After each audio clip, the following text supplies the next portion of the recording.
अपनी जान के दुश्मन को अपनी जान कहते हैं। हम अपने जान के दुश्मन को अपनी जान कहते हैं। मोहब्बत की इसी मिट्टी को हिंदुस्तान कहते हैं, हिंदुस्तान कहते हैं। जो दुनिया में सुनाई दे उसे कहते हैं खामोशी, जो आंखों में दिखाई दे उसे तूफान कहते हैं। जो इस दीवार का सुराग है साहब, जो इस दीवार का सुराग है, चाइना, अमेरिका, पाकिस्तान साजिशों का हिस्सा है, मगर हम इसे अपने घर का रोशनदान कहते हैं, अपने घर का रोशनदान कहते हैं। नमस्कार, मैं आशना जगदारे आज देश पे नवराष्ट्र निर्माण के उपलक्ष्य पर अपने कुछ विचार आप सभी के साथ साझा करना चाहूंगी।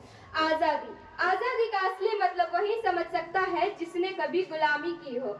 हम तो सौभाग्यशाली है कि हमने स्वतंत्र भारत में जन्म लिया। यूं तो आजादी की लौ 1857 में ही जल चुकी थी, जो वर्षाल वर्ष 1947 में अपने देश को आजाद किया।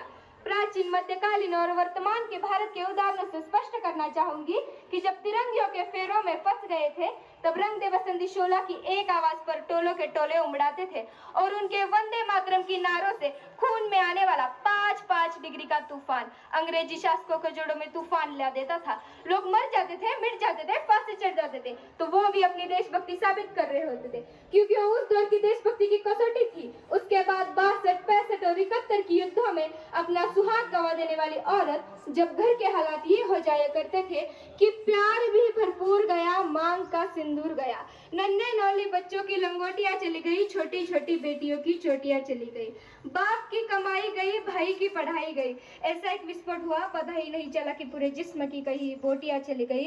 और आपके लिए तो एक आदमी मरा है साहब, किंतु मेरे घर की तो रोटियां चली गई, मेरे घर की तो रोटियां चली गई वाले हालात पैदा हो जाने के बावजूद एक माँ अपने बेटे को सरहद पर दुश्मनों की धज्जियां उड़ाने के लिए भेज देती थी और उसे पत्र लिखाकर यह भेजा करती थी कि अम्मा ने खत लिखा है बड़े ही चाव से, पुत्र मेरे ना घबरा जाना, एक इंच भी पीछे ना हट जाना, चाहे इंच इंच कट जाना, चाहे इंच इंच कट जाना। इस तरह पूरे परिवार अपनी देशभक्ति साबित कर रहा होता था। तब देश बलिदान मांगता था, तब देश लड़ जाने को कहता था, तब देश मर जाने को, मिट जाने को, फांसी चढ़ जाने को कहता था। किंतु आज देश लड़ जाने को नहीं कहता, आज देश मर जाने को, मिट जाने को, फांसी चढ़ जाने को नहीं कहता। किंतु मेरे विचारों में यदि कोई व्यक्ति अपना काम पूरी ईमानदारी, पूरी मेहनत और पूरी लगन से करे ना, तो वही सबसे बड़ा देशभक्त है। मैं नहीं मानती कि फेसबुक और व्हाट्सएप की डीपी को 3 रंग में रंगना ही देशभक्ति है।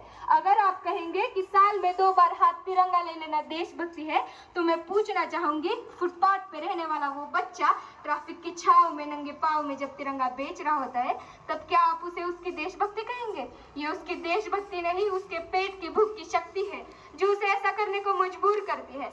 क्योंकि न मस्जिद को जानते हैं, न शिवालों को जानते हैं, न मस्जिद को जानते हैं, न शिवालों को जानते हैं। जो पेट के भूखे होते हैं ना, वो सिर्फ भोजन के निवालों को जानते हैं, वो सिर्फ भोजन के निवालों को जानते हैं।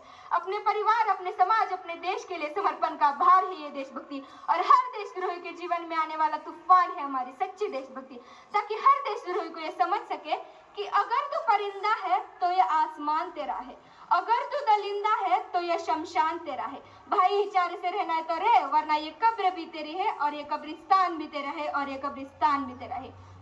लेकिन एक देशद्रोही से ज्यादा देशभक्ति तब बाहत होती है जब एक बेटा अपने बूढ़े माँ बाप को वृद्धाश्रम की चौखट छोड़ाता है।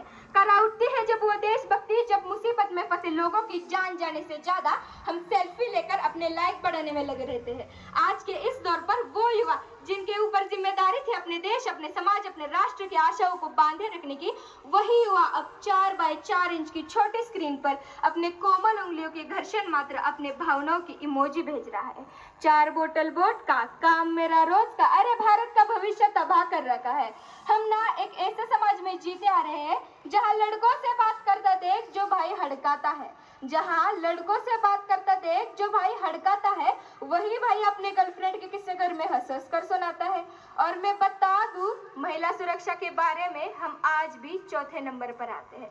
हम ना एक ऐसे समाज में जीते आ रहे हैं जहां पत्थर के मूर्त को लगते हैं 56 भोग, जहाँ पत्थर के मूरत को लगते हैं 56 भोग, भूखे नंगे तड़पते सो जाते हैं लोग, भूखे नंगे तड़पते सो जाते हैं लोग। मजदूर को मजदूर समझिए, मजबूर नहीं, गरीब को काम दीजिए, दान नहीं। और अगर दान देने के इच्छुक है तो जीते जी रक्तदान दीजिए, और मरने के बाद अंदर दान देकर किसी मरते हुए को जीवन दान दीजिए।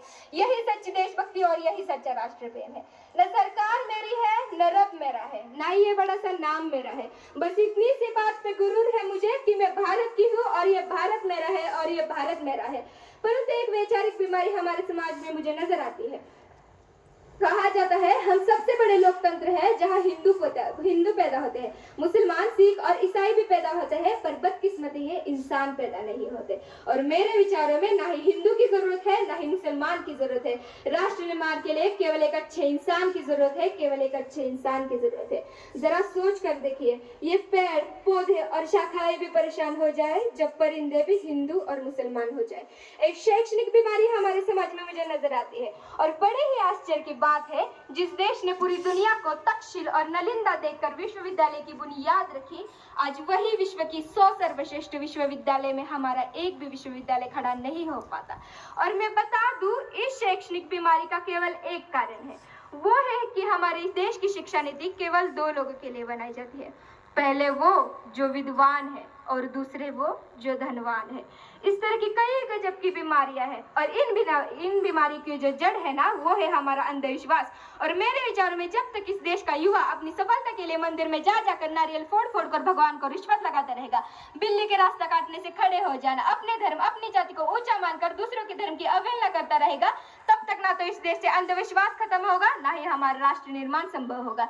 मेरे विचारों में हमारा राष्ट्र निर्माण तब संभव होगा जब महिलाओं की पूजा नहीं, उनकी इज्जत की जाएगी। राष्ट्र निर्माण तब संभव होगा जब सड़क पे चलने वाला हर एक नागरिक हाथ बटाएगा, स्वच्छ भारत स्वस्थ भारत को दिल से अपनाएगा। असल मायने में हमारा राष्ट्र निर्माण तब संभव होगा जब एक गरीब बच्चा मध्याह्न भोजन के लिए नहीं, ज्ञान अर्जन के लिए सरकारी स्कूल के चौखट पर कदम रखेगा। और हमारा राष्ट्र निर्माण तब तक संभव नहीं हो पाएगा जब तक एक नागरिक नैतिक रूप से सतीन, चारित्रिक रूप से भ्रष्ट, मानसिक रूप से विवाल्य, आधार्मिक रूप से अंधा, राजनैतिक रूप से गंदा, स्वैच्छिक मानव मूल्यों को आंकड़ों में जिन्न शिन्न पैबंद में अखंड भारत को खंड खंड करता रहेगा, तब तक ना तो इस देश से अंधविश्वास खत्म होगा, ना ही हमारा राष्ट्र निर्माण संभव होगा। बड़ी बड़ी बातें नहीं, छोटी छोटी कोशिशें करनी होगी, क्योंकि ठोकर हमें पहाड़ों से नहीं पत्थरों से लगा करती है। I being an Indian, I being a student, I being a simple daughter of this motherland and feel proud to be an Indian।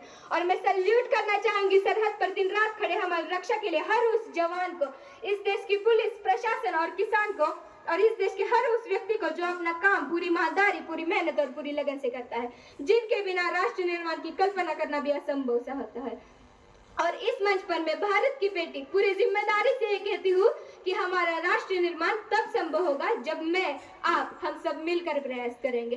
अंत में बस यही कहना चाहूंगी, मेरा हिंदुस्तान महान था, महान है, महान रहेगा। मेरा हिंदुस्तान महान था, महान है, महान रहेगा। होगा हौसला सबके दिलों में बुलंद, एक दिन पाकिस्तान भी जय हिंद कहेगा।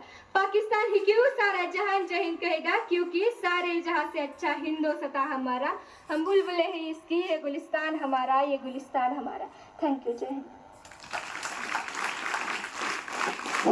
धन्यवाद आशना। खूप